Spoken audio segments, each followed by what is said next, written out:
The power you fear the most is the one that hides behind silence, coldness, and unpredictability.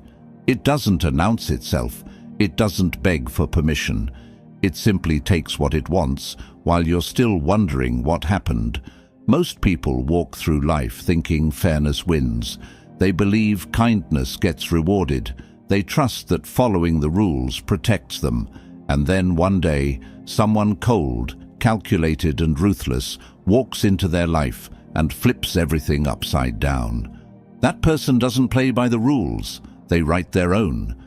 500 years ago, a man named Niccolò Machiavelli wrote down what everyone was too afraid to say out loud. He didn't sugarcoat it. He didn't make it pretty. He laid bare the brutal truth about power, control, and survival, and people have been terrified of his words ever since. This isn't about being a good person. This isn't about morality or justice. This is about understanding the game that's being played around you every single day. Because whether you like it or not, ruthless people exist, and they're winning. Here's what most people don't realize. The rules you follow weren't made by people like you. They were made by people in power to keep you in line. Think about that for a second. The system rewards rule breakers at the top, while punishing rule breakers at the bottom. The powerful play a different game entirely, and they don't want you to know the rules. So the question is simple. Will you keep pretending the world is fair, or will you finally face the ruthless power you've been avoiding? Now I want you to drop this affirmation in the comments. I see the game. Number 1. Weakness versus strength. You can be the nicest person in the room. You can follow every rule, treat everyone with respect, and never hurt a soul. And you know what happens? People take advantage of you. They use your kindness as a doormat. They exploit your fairness because they know you won't fight back. Ruthless people don't see kindness as virtue. They see it as vulnerability. They see someone who can be manipulated, someone who won't push back when pushed, someone who values being liked more than being respected. Here's the truth Machiavelli understood. Strength isn't about being the loudest or the meanest. It's about refusing to be used. It's about drawing lines that no one can cross without consequences. It's about making people think twice before they try anything with you. Weak people react emotionally. They get upset. They complain. They plead for fairness. Strong people act strategically. They stay calm, they observe, and they strike when it counts. Let me tell you about something called the doormat effect. When you're too accommodating, people don't respect you more. They respect you less. They see you as someone without boundaries, someone they can push around. And once that image sets in, breaking it takes 10 times more effort than preventing it in the first place. The ruthless understand this instinctively. They don't waste time trying to be everyone's friend. They focus on being someone no one dares to disrespect. They establish boundaries early and enforce them consistently. And people learn quickly where the line is. Machiavelli once said, "Men judge generally more by the eye than by the hand. For everyone can see and few can feel. Everyone sees what you appear to be. Few really know what you are." That's the game right there. Most people judge you by how you appear, not by who you actually are. If you appear weak, you'll be treated as weak. If you appear strong, you'll be treated as strong. Reality matters less than perception. You don't have to become heartless, but you do have to stop being an easy target. Because in a world full of sharks, being a goldfish gets you eaten. The choice isn't between being good or bad. It's between being respected or being used. Think about the last time someone disrespected you. Did you let it slide?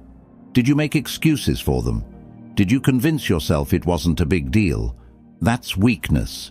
Not the disrespect itself, but your acceptance of it. Strong people don't ignore disrespect. They address it immediately, clearly, and without apology. I want you to drop this affirmation in the comments. Strength over approval. Number 2. Entering God mode. There's a mental state that ruthless people operate from. It's cold, detached, and completely free from the emotions that paralyze most people. Let's call it God mode.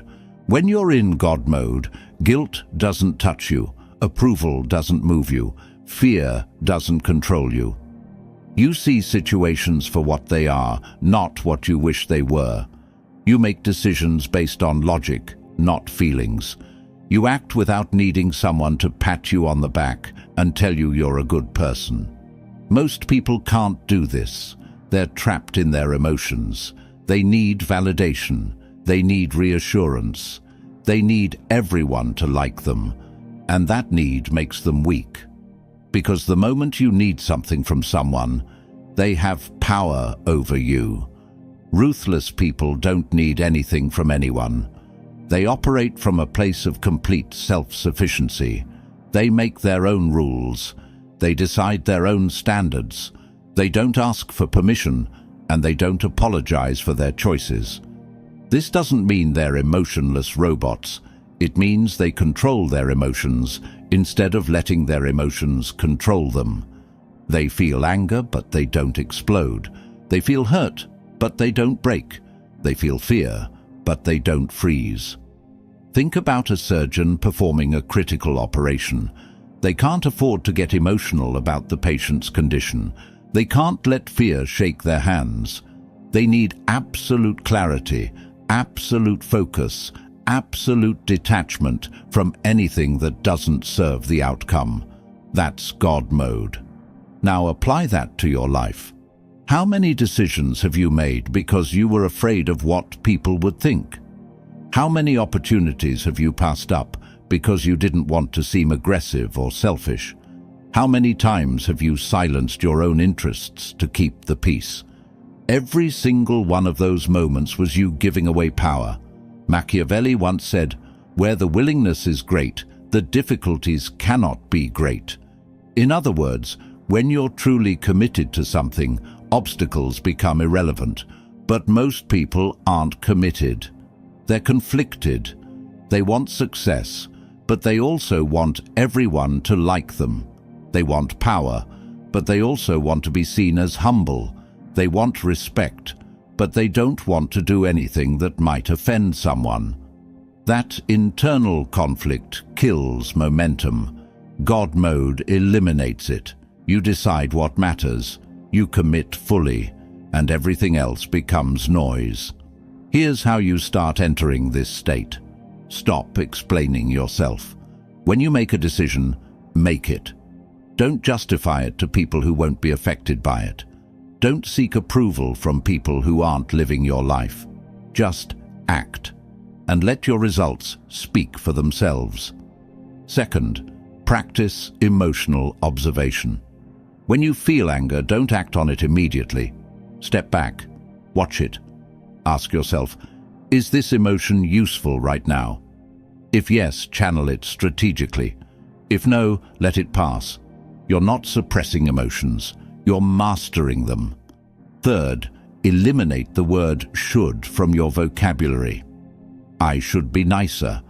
I should care more about their feelings. I should make everyone comfortable. Says who? Who decided these rules? And more importantly, are those rules serving you or controlling you? God mode is about clarity.